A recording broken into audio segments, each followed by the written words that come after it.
Alright, surface area of prisms and cylinders. There are three definitions here for you. The first one is prism. A prism is a solid formed by polygons with two congruent bases that lie in parallel planes.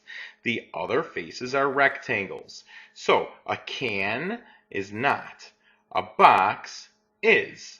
The top and the bottom can be considered the bases, and then all the way around is rectangles. If you had one of them old pup tents, then either the ends are triangles. That would be a prism, and there would be rectangles all the way around. A cylinder is a solid with two congruent circular bases that lie in parallel planes. So that's what a can is. I think you know what a cylinder is. Now, the surface area is the sum of all the areas of all the shapes that cover the surface of the object. Now, that sounds really confusing, but it's area of each shape all the way around the object, leaving nothing out. So, first thing that I have for you is a Cheerios box. Now, all of my samples, I don't know if these dimensions are real or not. I did this what I think is close as possible. When you want to find the area of this particular shape, what you want to do, again, it's going to be all the way around the shape. So what I like to do is I look at it, the Cheerios box has a front and a back. And the area, since there's two of them, and they're going to have the exact same dimensions, here's the front. Okay. And the back's going to have the same dimensions. So it's two of them, and they are 8 inches in width, and they are 12 inches high. And then, if I erase that, we have the top and the bottom, which you cannot see here, but the information is still there, and they're going to be the same size.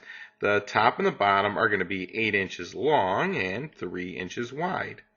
So 8 by 3 is for one of them, and since they're the same, times 2. The sides we can see, and they are here. We can see one of them anyway. The side of the box is 12 by 3, and there's two of them the same side, so I 12 by 3. So I take 2 times 8 times 12, and I get 192 square inches. The top and the bottom is 48 square inches, and the sides is 72 square inches. If you take those numbers and add them up, that will be the surface area of this box. 192 plus 48 plus 72 is 312 square inches, or inches squared. The next shape is a little bit different. I want you to pause the video and try this one, but let me explain the things in here first. My marking is because it's a little bit goofy, and I understand it. I'm sorry. I have the length here on this side is 8 inches. That's obvious. But then on the end, I have an equilateral triangle where the side length is 1.25 inches. So here, here, and here are 1.2. The height of this triangle is 1 inch. Now, I know for you really mathy people, you're going to say, well, the height isn't actually 1 inch. I know it's 1.08253175, something like that. But you know what? It's a lot easier to deal with 1 inch, so I rounded. Okay? Now, what I want you to do is try and find the surface area then of this prism. Go ahead and pause the video and try it. Okay, first of all, the faces here, the faces are triangles. Okay, because they're parallel to each other, and then you have 3 rectangles around the outside.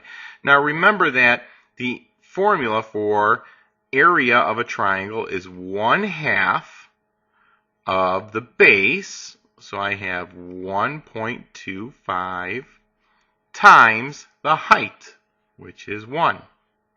But now what I do is take this whole thing and multiply by 2, because there's 2 faces. Now the nice thing here is 2 times 1/2 is just 1. 1 times 1.25 is 1.25 times another 1. It's going to remain at 1.25 square inches. Then for the rectangular faces, there are 3 of them. They are 8 inches long by 1.25 inches wide.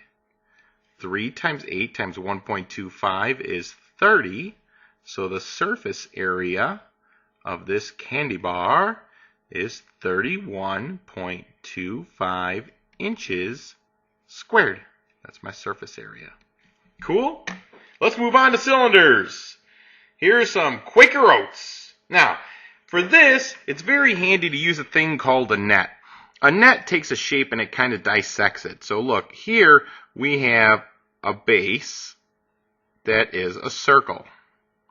If you took the top and put it up and opened it up, like peeled it off, cut it off, whatever, it would look like that. Same thing with the bottom. If you did that with the bottom, you would have another circle like this.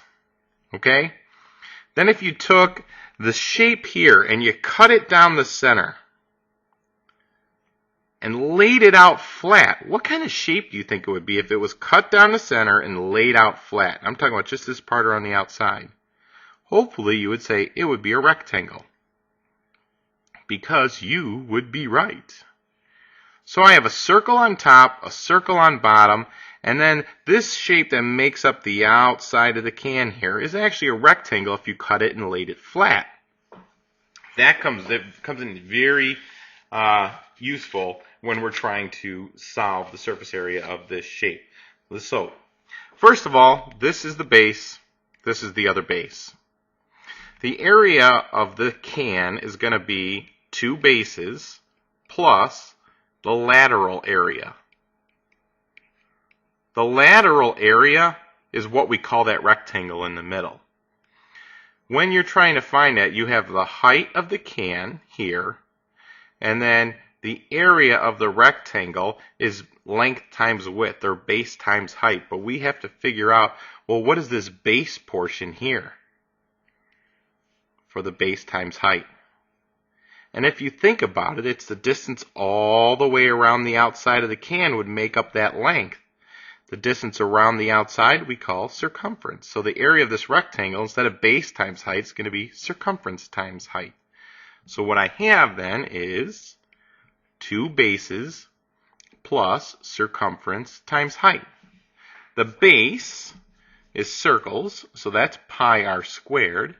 We have a radius of 3 inches, so I have 2 times pi times 3 squared plus circumference, which is 2 pi r, so I have 2 pi 3 times the height, which is 10.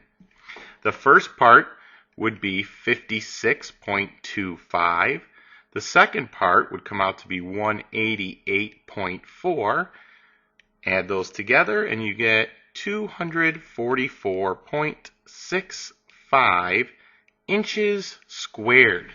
That's a bit confusing, I understand, but this is a net, and nets are really fantastic for cans. What I want you to do is try the next can. Pause the video and try to do this can. And then, when you're ready, play it, and you get to see my solution. Go ahead and pause it now. Okay, area is equal to 2 bases plus, oops, what am I doing? Circumference times height. Here, for the base, I have 2.5 inches as the diameter. I need half of that used for the radius, which is 1.25. So I have two bases, 2 pi r 1.25 squared, plus the circumference times the height. Circumference is 2 pi r, or I could have just used pi d here, couldn't I? Oh well, I already started writing 2 pi 1.25. I could have just used pi d times the height, which is 4. This is going to be equal to 9.8125 plus 31.4. Add those together and you get 41.2125 inches squared. Now if you just wrote 41 inches, I'm fine with that too. Okay? Cool. That is all, my friends.